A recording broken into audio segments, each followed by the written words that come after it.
जय श्री राम, जय श्री कृष्ण, हर हर महादेव सभी को। तो जैसे आज आपने टाइटल देख लिया है, आज फिर से एक बहुत ही गंभीर विषय है, बहुत ही इंपॉर्टेंट विषय है। आपने देखा होगा इस्कॉन के कुछ अब्राहमिक स्लेव्स जो है वो हर जगह घूमे फिरते रहते हैं भगवत गीता को मिस इंटरप्रेट करते हुए। वहाँ पे कृष्ण ने जिन देवी देवताओं की बात की है कि मूर्ख मतलब जो मटेरियलिस्टिक कामना वाले लोग हैं वो देवी देवताओं के पीछे जाते हैं, उनकी उपासना करते हैं और इनडायरेक्टली वो मेरी ही करते हैं। तो मैंने वो समझाया कि वो कृष्ण ने आत्मा की दृष्टि से कहा है और ऐसी सेम बातें दूसरे देवी देवताओं ने भी यानी पंच ब्रह्म ने भी अपने लिए कही है। मैंने एक और चीज़ बताई थी कि वहाँ पे जो देवी देवता की बात है वो स्वर्ग के देवी देवताओं की बात है जो कि योनि है। जैसे हमारी भी ये योनियाँ हैं वैसे ही स्वर्ग में जो देवी देवता है वो भी भोग योनियाँ है, वो भी जन्म मृत्यु में फंसे हैं। तो कृष्ण गीता में जिन देवी देवता की उपासना की बात कर रहे थे वो थे स्वर्ग के देवी देवता। लेकिन पंच ब्रह्म जो है वो कोई योनि नहीं है, वो एक ही निर्गुण निराकार ब्रह्म जो हमारी रियलिटी है, कॉन्शियसनेस है, उन्होंने ही 5 रूपों में अपने आप को व्यक्त किया। क्योंकि लोग डायरेक्टली निर्गुण निराकार की स्थिति को प्राप्त नहीं कर सकते, कलयुग में नहीं कर सकते। पहले कर सकते थे, कलयुग में नहीं कर सकते, क्योंकि उस स्थिति में स्थित होने के लिए पहले मन को एकाग्र करना पड़ता है, उसकी शुद्धि करनी पड़ती है, उसके बाद ही हम अपने व्यापक स्वरूप में स्थित हो सकते हैं, उससे पहले नहीं हो सकते। तो इसीलिए कल्याण के लिए ही उसने अपने 5 रूप व्यक्त किए। उसमें विष्णु जी, शिव जी, देवी, गणेश और सूर्य, ये 5 रूप हैं उनके और उनकी उपासना हमें जगह जगह पे मिलती है। मैंने इसके पहले महाभारत से वीडियो बनाया था कि कैसे श्री कृष्ण जी ने शिव जी की स्तुति की है, वो भी मैं अपने डिस्क्रिप्शन में और लिंक में डाल दूंगा। और उसके भी पहले मैंने बनाया था कि क्या सनातन धर्म अब्राहमिक है यानी मोनोथिस्टिक है या पॉलीथिस्टिक मोनिज्म में बिलीव करने वाला है। तो वो भी आप देख लीजिएगा तो और आइडिया आएगा, जिसने भी अभी तक देखा नहीं है वो वीडियोस ना देखे हो तो वो भी देख लेना, मैं अपने डिस्क्रिप्शन और पिन कमेंट में डाल दूंगा।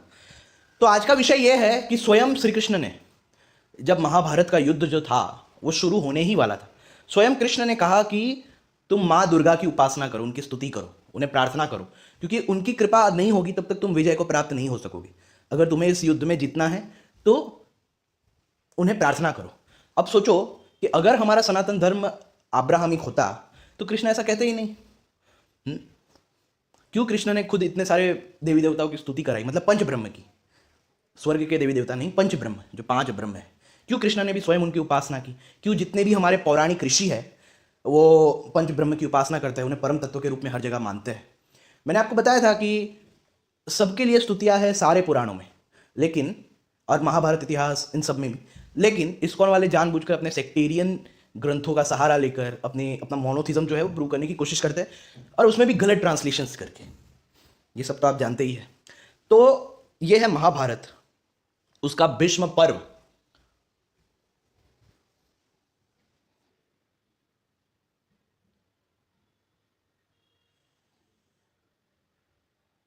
वन 352।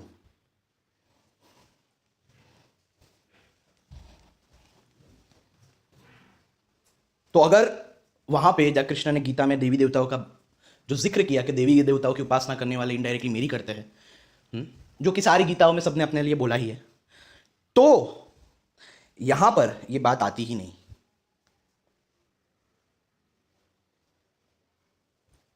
ये बात यहां पर आती ही नहीं। देखो, भीष्म पर्व के अंतर्गत श्रीमद् भगवद गीता पर्व में कृष्ण और अर्जुन का संवाद विषयक 22वां अध्याय पूरा हुआ। तो उसके बाद हम आएंगे 23वें अध्याय पर, यानी भीष्म पर्व के अंतर्गत भगवद गीता पर्व में जो 23वां अध्याय है वो है कि अर्जुन के द्वारा दुर्गा देवी की स्तुति, वर प्राप्ति और अर्जुन कृत दुर्गा स्तवन के पाठ की महिमा। हम देखते हैं पांडव जगह जगह पर पांडवों ने शिव जी की उपासना की है, तपस्या की है, जगह जगह पर उन्होंने लिंग को स्थापित किया है, हाँ, देवी की उपासना की, सूर्य की उपासना की है। तो आप देखेंगे कि अगर आपने महाभारत देखा, अच्छे से पढ़ा या इवन रामायण भी पढ़ी, तो आप देखेंगे जितने भी पौराणिक ऋषि है, जो महापुरुष है और जितने भी हमारे राजा क्षत्रिय हुए हैं, उन्होंने पंच ब्रह्म की उपासना की ही है, उनके ऊपर स्तुतियाँ बोली ही है, उन्हें परम तत्व के रूप में स्वीकारा ही है, आप देखेंगे। लेकिन क्योंकि हम सनातन धर्म से बहुत दूर आ चुके हैं, हम स्क्रिप्चर्स पढ़ते नहीं हैं, तो इसलिए कुछ सुअर छाप जो लोग हैं वो अपने चेरी पिकिंग के जो कुछ वर्सेस है वो दिखाकर लोगों के मन में सनातन धर्म को अब्राहमिक स्वरूप देना चाहते हैं, बताना चाहते हैं कि देखो हम भी वैसे ही है, बाइबल कुरान वालों जैसी ही हमारी सड़क छाप सोच है। तो ये एक्चुअली में बहुत बड़ी जूइश साजिश है, एक अब्राहमिक साजिश है जो इस्कॉन के रूप में या रामपाल के रूप में और भी विभिन्न प्रकारों से हमारे सनातन धर्म को दूषित करने के लिए घड़ी गई है, जिसको हमें जल्द से जल्द तोड़ना और मिटाना पड़ेगा। तो ये स्वयं महाभारत में श्री कृष्ण कह रहे हैं अर्जुन को। देखो, सबसे पहले तो संजय ने कहा, दुर्योधन की सेना को युद्ध के लिए उपस्थित देख श्री कृष्ण ने अर्जुन के हित के लिए इस प्रकार कहा। क्या कहा? तो श्री भगवान बोले, महाबाहो, तुम युद्ध के सम्मुख खड़े हो, पवित्र होकर शत्रुओं को पराजित करने के लिए दुर्गा देवी की स्तुति करो। दुर्गा देवी की स्तुति करो। देखो, स्वयं कृष्ण कह रहे हैं कि पवित्र होकर शत्रुओं को पराजित करने के लिए दुर्गा देवी की स्तुति करो। तो इससे पता चलता है कि हमारा सनातन धर्म कैसा था। इससे पता चलता है कि जो पाखंडी लोग हैं, जो सनातन धर्म को पता नहीं क्या क्या बनाना चाहते हैं, वो गलत है। और क्यों? Why only the Smarta tradition is the most correct form of Sanatan Dharma. क्यों आदि शंकराचार्य जी मतलब आदि शंकराचार्य जी ने तो फिर से स्थापित किया था, उनसे पहले कहा है स्मार्थ धर्म। क्योंकि जो भी हम देखते हैं पुराणों के ऋषियों को, इतिहास के ऋषियों को, वो सब देखो स्मार्थ को ही फॉलो कर रहे हैं। अगर अच्छे से अध्ययन करोगे तो पता चलेगा। पंचदेव उपासना उन्होंने की ही की है हर जगह। तो यहां पे भी श्री कृष्ण स्वयं बोल रहे हैं कि भाई दुर्गा देवी की स्तुति करो। संजय बोला, परम बुद्धिमान भगवान वासुदेव के द्वारा रण क्षेत्र में इस प्रकार आदेश प्राप्त होने पर कुंती कुमार अर्जुन रथ से नीचे उतरकर दुर्गा देवी की स्तुति करने लगे। तो ये उस समय की बात है जब युद्ध शुरू ही होने वाला था। शुरू होने से पहले ही कृष्ण ने बोला कि भाई दुर्गा देवी की स्तुति करो, क्योंकि उनके मां के आशीर्वाद के बिना तुम इनको पराजित नहीं कर सकोगे। तो अर्जुन ने फिर स्तुति की, नमस्ते सिद्ध सेनानी आर्ये मंदरवासिनी कुमारी काली कापाली कपिले कृष्ण पिंगले भद्रकाले नमस्तुभ्यम महाकाली नमोस्तुते चंडी चंडे नमोस्तुभ्यम तारिणी वरवर्णिनी। कि मंदराचल पर निवास करने वाली सिद्धों की सेना नेत्री आर्य, तुम्हें बारंबार नमस्कार है। तुम ही कुमारी काली कपाली कपिला कृष्ण पिंगला भद्रकाली और महाकाली आदि नामों से प्रसिद्ध हो। तुम्हें बारंबार प्रणाम है। दुष्टों पर प्रचंड कोप करने के लिए कारण तुम चंडी कहलाती हो। भक्तों को संकट से तारने के कारण तारिणी हो। तुम्हारे शरीर का दिव्य वर्ण बहुत ही सुंदर है, तुम्हें प्रणाम करता हो।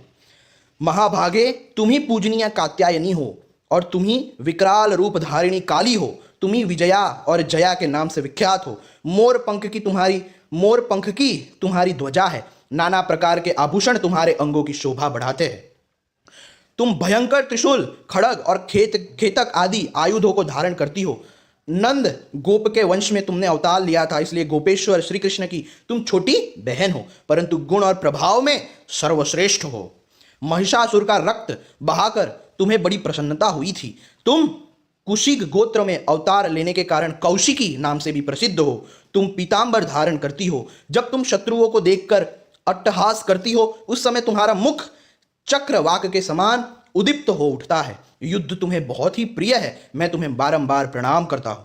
उमा शाकंभरी श्वेता कृष्णा कैतभ नाशिनी हिरण्याक्षी विरूपाक्षी और सुधु म्राक्षी आदि नाम धारण करने वाली देवी, तुम्हें अनेकों बार नमस्कार है।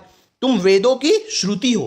तुम्हारा स्वरूप अत्यंत पवित्र है। वेद और ब्राह्मण तुम्हें प्रिय है। तुम ही जात वेदा अग्नि की शक्ति हो। जंबू कटक और चैत्य वृक्षों में तुम्हारा नित्य निवास है। तुम समस्त विद्याओं में ब्रह्म विद्या और देहधारियों की महानिद्रा हो। भगवती, तुम कार्तिकेय की माता हो। दुर्गम स्थानों में वास करने वाली दुर्गा हो। सावित्री, स्वाहा, स्वधा, कला, काष्ठा, सरस्वती, वेद माता तथा वेदांत, ये सब तुम्हारे ही नाम है। देखो महादेवी, मैंने विशुद्ध हृदय से तुम्हारा स्तवन किया है। तुम्हारी कृपा से इस रणाम गण में मेरी सदा ही जय हो। माँ, तुम घोर जंगल में, भयपूर्ण दुर्गम स्थानों में, भक्तों के घरों में तथा पाताल में भी नित्य निवास करती हो। युद्ध में दानवों को हराती हो। तुम ही जंभिनी, मोहिनी, माया, भ्रीम, ह्री, श्री, संध्या, प्रभावती, सावित्री और जननी हो। तुष्टि, पुष्टि, धुति तथा सूर्य चंद्रमा को बढ़ाने वाली दीप्ति भी तुम ही हो। तुम ही ऐश्वर्यवानों की विभूति हो। युद्ध भूमि में सिद्ध और चारण तुम्हारा दर्शन करते हैं। देखो, पॉलिटिज्म में मोनिज्म, कि ये सब कुछ तुम ही हो, तुम्हारा ही स्वरूप है। देखो, तो जिसकी स्तुति होती है उसको बताया जाता है कि सारे रूप उसके हैं, जैसे मैंने बताया था पहले ही। तो सनातन धर्म की यही शैली है, पॉलिथिज्म में मोनिज्म। तो संजय उवाच, राजन, अर्जुन के इस भक्ति भाव का अनुभव करके मनुष्यों पर वात्सल्य भाव रखने वाली माता दुर्गा अंतरिक्ष में भगवान कृष्ण के सामने आकर खड़ी हो गई और इस प्रकार बोली। माता ने दर्शन दिए, मतलब स्तुति सुनकर प्रसन्न हो गई और वहां पर प्रकट होकर इस प्रकार बोलने लगी कि पांडुनंदन, तुम थोड़े ही समय में शत्रुओं पर विजय प्राप्त करोगे। दुर्धर्ष वीर, तुम तो साक्षात नर हो। बता था नर और नारायण जो अवतार थे विष्णु जी के, उनके ही नर और नारायण के ही अवतार है अर्जुन और कृष्ण। तुम तो साक्षात नर हो, ये साक्षात नारायण तुम्हारे सहायक है। तुम रण क्षेत्र में शत्रुओं के लिए अजय हो, साक्षात इंद्र भी तुम्हें पराजित नहीं कर सकते। ऐसा कहकर वरदायिनी देवी दुर्गा वहां से क्षण भर में अंतर्ध्यान हो गई। वह वरदान पाकर कुंती कुमार अर्जुन को अपनी विजय का विश्वास हो गया। फिर वह अपने परम सुंदर रथ पर आरूढ़ हुए। फिर एक रथ पर बैठे हुए श्री कृष्ण और अर्जुन ने अपने दिव्य शंख बजाए। जो मनुष्य सवेरे उठकर इस स्तोत्र का पाठ करता है उसे यक्ष, राक्षस और पिशाचों से कभी भय नहीं होता। शत्रु तथा सर्प आदि विषैले दांतों वाले जीव भी उनको कोई हानि नहीं पहुंचा सकते। राजकुल से भी उन्हें कोई भय नहीं होता है। इसका पाठ करने से विवाद में विजय प्राप्त होती है और बंदी बंधन से मुक्त हो जाता है। यानी ये दुर्गा स्तुति जो है, इसका पाठ करने से वह दुर्गम संकट से अवश्य पार हो जाता है। चोर भी उसे छोड़ देते हैं। वह संग्राम में सदा विजयी होता है और विशुद्ध लक्ष्मी प्राप्त करता है। इतना ही नहीं, इसका पाठ करने वाला पुरुष आरोग्य और बल से संपन्न हो 100 वर्षों की आयु तक जीवित रहता है। यह सब परम बुद्धिमान भगवान व्यास जी के कृपा प्रसाद से मैंने प्रत्यक्ष देखा है। राजन, आपके सभी दुरात्मा पुत्र क्रोध के वशीभूत हो मोहवश यह नहीं जानते हैं कि ये श्री कृष्ण और अर्जुन ही साक्षात नर नारायण ऋषि है। देखो, कृष्ण अवतार है किसके? नर नारायण ऋषि के। मतलब नर के अवतार तो अर्जुन और नारायण ऋषि के अवतार कृष्ण। वे काल पास से बद्ध होने के कारण इस समयोचित बात को बताने पर भी नहीं सुनते। द्वैपायन, व्यास, नारद, कणव तथा पाप शून्य परशुराम ने तुम्हारे पुत्र को बहुत रोका था, परंतु उसने उनकी बात नहीं मानी। जहां न्यायोचित बर्ताव, तेज और कांति है, जहां ह्रीम श्रीम और बुद्धि है तथा जहां धर्म विद्यमान है वही कृष्ण है, और जहां कृष्ण है वही विजय है। तो इति महाभारते भीष्म पर्वणि श्रीमद् भगवद गीता पर्वणि दुर्गा स्तोत्रे त्रयोविंशोऽध्याय। तो महाभारत के अंतर्गत भीष्म पर्व के अंतर्गत भगवद गीता पर्व में दुर्गा स्तोत्र विषयक 23वां अध्याय पूरा हुआ। फिर उसके बाद युद्ध शुरू हुआ था। मतलब पहले तो उसके बाद तो आपको पता ही है गीता में जो है वर्णन, संजय को पूछा क्या हो रहा है क्या नहीं। उसके बाद भगवद गीता सुनाई, धर्म क्षेत्रे कुरुक्षेत्रे। तो ये देखो यहाँ से भगवद गीता पूरी सुनाई है। तो उसके पहले ही श्री कृष्ण जी ने कहा कि माता की स्तुति करो जिससे तुम्हें विजय प्राप्त हो। तो देखो, हमारा सनातन धर्म इससे पता चलता है कि कोई मोनोथिस्टिक नहीं है। और रही बात गीता की, तो गीताओं को, ये जितनी भी गीताएं हैं जो अलग अलग पुराणों में भी प्राप्त होती है, उनको आप उपनिषदों को समझे बिना नहीं समझ सकते, क्योंकि वो एक्चुअली में हमारे ही आत्मस्वरूप की बातें हैं। जो लोग डायरेक्टली आत्म तत्व यानी आत्मज्ञान प्राप्त करना नहीं चाहते, उपनिषदों के मार्गों पर नहीं चलना चाहते, डायरेक्ट पाथ जो है उस पर नहीं चलना चाहते या उनकी क्षमता नहीं है, उनके लिए ही ये विभिन्न गीता जो अलग अलग पंच ब्रह्म के मुंह से निकली है, वो उनके लिए है कि इनडायरेक्टली ही कम से कम वो अपने इष्ट देव के सहारे ही आत्मज्ञान तक पहुंच जाए। जिनमें डायरेक्ट चलने की क्षमता नहीं है, 11 मुख्य उपनिषद या मेन जो, या तो 108 उपनिषदों को समझ के, जो मतलब जिनमें इतनी क्षमता नहीं है कि वो निधिध्यासन वगैरह प्रैक्टिस कर सके या समझ सके, वो लोग अपने इष्ट देव के सहारे आत्मज्ञान तक पहुंचे। इसी उद्देश्य से ऋषियों ने जो डायरेक्टली आत्म तत्व के लिए सभी ग्रंथों में है, उसे ही थोड़ा इनडायरेक्ट तरीके से ये सगुण ब्रह्म के मुंह से आत्म तत्व की दृष्टि से बोले गए वचनों के रूप में लिखा है। तो ये वीडियो मैंने इसीलिए बनाया ताकि आपको पता चले कि एक्चुअली में सनातन धर्म जो है वो कोई अब्राहमिक नहीं है, वो पॉलीथिस्टिक मोनिज्म है। और जो श्री कृष्ण ने महाभारत में स्तुति की शिव जी की, उससे भी हमें ये पता चलता है। उसके अलावा मैंने जो वीडियो बनाया था कि क्या मतलब भागवतम के अनुसार शिव जी क्या है, सिर्फ एक डेमीगॉड वैष्णवा है, तो उसमें भी मैंने बताया कि शिव जी को भी परम तत्व के रूप में भागवत में बताया गया है जब उनके पास स्तुति करने गए थे ऋषि। तो हमारे सनातन धर्म की शैली यही है कि पुराणों में जब भी ऋषि जहाँ जहाँ जाते हैं, जिसकी स्तुति करने जाते हैं, उसको परम तत्व के रूप में उसकी स्तुति करते हैं और बाकी सभी को उनका स्वरूप बताते हैं। ये शैली है सनातन धर्म की। और तो इसीलिए हमारा सनातन धर्म पॉलीथिस्टिक मोनिज्म में बिलीव करता है, वो अब्राहमिक नहीं है। इसको अच्छे से समझ लेना। कुछ लोग जो अब्राहमिक बनाने पे तुले हैं वो सब के सब जूइश स्लेव्स है, अब्राहमिक लोगों की कठपुतलियाँ है, मिशनरीज की कठपुतलियाँ है, जो सनातन धर्म का चोला ओढ़ के ही सनातन धर्म का विनाश करना चाहते हैं। यही उनका उद्देश्य है। तो ऐसे लोग जो सनातन धर्म का विनाश करना चाहते हैं, भगवान कहते हैं, अवतार कहते हैं, महापुरुष संत कहते हैं कि जो धर्म का विनाश करना चाहते हैं उनका विनाश करो, चाहे किसी भी प्रकार करना पड़े लेकिन करो। ये हमारे शास्त्र कहते हैं। जब क्षत्रिय इतने अधर्मी हो गए थे तो परशुराम ब्राह्मण होकर भी, और अवतार होकर भी, महापुरुष होकर भी, सन्यासी होकर भी परशुराम जी ने 21 बार धरती को क्षत्रियों से रहित कर दिया था, सबको काट डाला था। तो भाई ये शैली है सनातन धर्म की कि जो अधर्म करेगा उसको जीने का अधिकार नहीं है। अगर ऐसा ना होता तो महाभारत होता ही नहीं, कृष्ण महाभारत करवाते ही नहीं। अगर ऐसा ना होता तो इतने सारे जो युद्ध शिव जी ने, माता ने, ये सब इतने असुरों को मारा है, वो मारते ही नहीं। फिर तो हर तरफ अधर्म ही छाए रहता। तो हमें ये भी समझना पड़ेगा कि अहिंसा परमो धर्म, ये बात सही है, लेकिन जो दुष्ट लोग सनातन धर्म का विनाश करना चाहते हैं, जो दुष्ट लोग हमारे ऋषि मुनियों की जो मेहनत है उस पर पानी फेरना चाहते हैं या फेर रहे हैं, उनका विनाश करना हमारा दायित्व है, हमारा दायित्व है। भले ही ये वो कंडीशन नहीं है कि हम तलवार और ये सब लेके विनाश करते हो जाए, दुर्भाग्यवश वो समय चला गया है। अभी तक वैसा समय था कि भाई सब सिपाही और ये सब का मतलब उस तरह से ही सब माहौल था, राजाओं का ही राज्य था, तो ये सब हम कर सकते थे। लेकिन अभी हम नहीं कर सकते, तो इसी का फायदा कलयुग उठा रहा है। ब्राह्मणों का वेश धारण करके, सनातन धर्म, इस्कॉन वालों का वेश धारण करके सनातन धर्म को बर्बाद करने की कोशिश कर रहा है ये कलयुग। इसी का फायदा उठा रहा है कि हम लोग बेचारे वैसा नहीं कर सकते अभी, तलवार लेके या वो सब लेके जैसा पहले होता था। तो कोई बात नहीं, ज्ञान से हराएंगे। अगर शस्त्र नहीं तो शास्त्रों से हराएंगे, अपने आप को शिक्षित करके हराएंगे। ऐसे कलयुग के चेलों को अपने आप को शिक्षित करेंगे, शास्त्रों के भरपूर शास्त्रों का अध्ययन करेंगे और वास्तविक ज्ञान जो है वो हर जगह फैलाएंगे, लोगों को बताएंगे कि वास्तविकता में सनातन धर्म क्या है।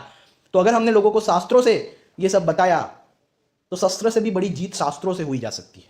हम शास्त्रों से ही इन असुरों का विनाश करेंगे, इन पाखंडियों का सर्वनाश करेंगे। तो इसी उद्देश्य से सभी को शास्त्रों का अध्ययन करना चाहिए। तो बस इतना ही कहना है मुझे। जय श्री राम, जय श्री कृष्ण, हर हर महादेव।